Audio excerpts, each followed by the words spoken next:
Welcome back to Between Bells. HGTV's hit series Love It or Listed is back this fall with 10 new episodes. The show that's been around for quite some time now, follows Hilary, Farr, and David Visentin as they help homeowners either love their listing after Hilary renovates it or list it after David finds them their dream home. Here to talk about the new season and provide some tips for home buyers is David Visentin himself, the realtor and co-star of Love It or Listed. David, happy to have you on here. I watch your show, actually absolutely love it. We know that it's a fan favorite on HGTV. It's been around for a while, since 2008. Tell us though, this season, what can fans expect? It's going to be an exciting season. We've got a lot of new homeowners. We're going to do 18 episodes, and they're going to be all over the place. So the real estate's going to look different. The prices are going to be all over the place. And what their decisions are going to be, that remains to be seen. But hopefully lots of listings. I don't want to give any spoiler alerts, but, I think about the housing market over the last, year and a half or 2 years. It's been a hot housing market. Has that potentially worked more in your favor? Because we know the critical part of the show is this competition between you and Hilary, whether they're going to list it or they're going to love the home. Has that helped you out, the hot housing market, or potentially hurt you? A hot housing market does not help me in any way, shape, or form because, Okay. Houses sell so fast. Yeah. So, by the time I want to get somebody into a house to film it, it's potentially gone. Wow. So it does not help me. It would be nice if houses sat on the market for months for me. Yeah, I guess I was thinking on the other side, because there's two sides of that coin, right? If you have your house fully renovated, they see the sticker price for their potential current home in this housing market, and that would make it more appealing to sell it. But then to your point, to buy one, they go so fast, you're bidding up quite substantially. We want to give some tips to our viewers. So I wonder if you can talk about, through your experience on the show, but also as a realtor, when's the best time for people to buy or actually list their home? Well, when they're ready to list it, I guess. Everybody wants to sell at the peak time, and it seems like for the last 2 years, every day has been the peak time. The market just has been insane. Depending on what pocket you're in and what micro market you're in. But spring has a tendency to be the hottest time to sell of the year. But like I said, in the middle of winter, stuff is selling fast. So there almost is no time that's not a good time. We've covered so many stories where people have like 50 bids on a place, especially if they're in certain cities that are really, really hot. We saw millennials kind of pop into the housing market in a way that we didn't see them kind of before this pandemic.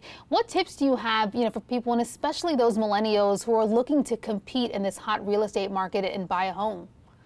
Is so tough. I can't even imagine what it's like for people right now in that age demographic to try and get into the housing market, especially if you want to be anywhere close to downtown where you're working, just to get into something. And a lot of millennials are getting into condos because houses are just so expensive right now, no matter what city you're in. But the big cities, it's almost impossible to find a house that you can get for under $1 million if you're close to a major city. Yeah. So condos really are a good way to get into the market, just to start it out. And they're increasing in value, year on. So, that's probably the place to start, I would say. Yeah. Tell me about it in terms of, housing prices. I live here in New York City, and it's quite crazy even for us right now. Want to play a fun game with you, David. On Love It or Listed, you are known for shocking homeowners whenever you find them a listing that's either at their budget or under their budget, that obvious latter part being the better one. So we want to play this game with you to see how well you can determine the cost of different homes currently on the market in a game that we're calling Name That Listing. So it's going to be a multiple choice answer here. First up, we have this single-story home in Houston, Texas, about 2,967 square foot house. It has 4 bedrooms, 3 bathrooms. It was built in 1999 and has a gorgeous backyard with a pool and a hot tub. Once you step inside, you'll find high ceilings, crown moldings, and an expansive kitchen with granite countertops. The kitchen also has a large island and stainless steel appliances. This quiet cul-de-sac even has a 3-car garage spaces. So no one will have to fight over a parking space. David, Name that listing. Tell us what this home is listed at on the market. Is it $250,000, $400,000, $375,000, or D, $180,000? Well, you know what? It's so crazy because when you think of where you live and where I live, if you could get that house for the top price, you'd be like thrilled. You'd be like, oh my God, I just won the lottery. So, I mean, I can't imagine it's not the highest price that you've got there. 400,000? Yeah. I feel like in this housing market, that's what it'll end up selling at. It's listed at 375,000. So let's take a look at the second listing, because again, I feel like we've seen the competitive bidding here. It'll probably listed at 375, but then eventually go for 410, 450, even potentially in some markets. This next one is a 1.5-story home, and it's a little bit older. It was built in 1925 and is located in Bloomington, Illinois, which is a small suburb in central Illinois. That's not too far from a local college. This home has 1,900 square feet, has 4 bedrooms and 1 bathroom. Inside, you'll find a gorgeous hardwood floors, a dining room, large kitchen with a walk-in pantry. The home has an attic and a basement that's nearly finished. There's also a small backyard where a detached 2-car garage is located. So David, name this listing. Is it A, 55,000, B, 89,000, C, 100,000, or D, 250,000? I'm going to say based on the square footage, it's probably 100,000. 100,000. Let's see. I don't even know the answer to these. You're close. It's B, 89,000, which I think would be an absolute steal. And again, I think it's one of those things where they price it at this point, you get multiple bids, and it drives back up to that 100,000 mark. All right, let's look at our final listing here.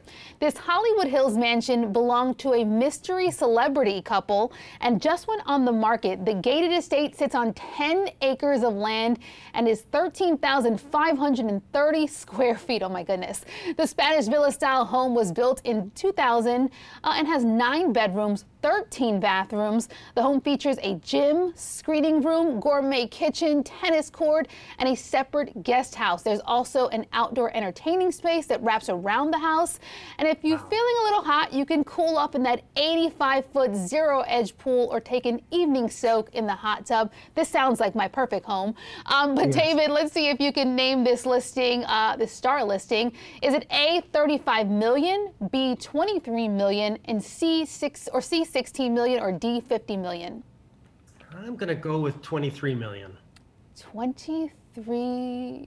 35 million. I like your price better.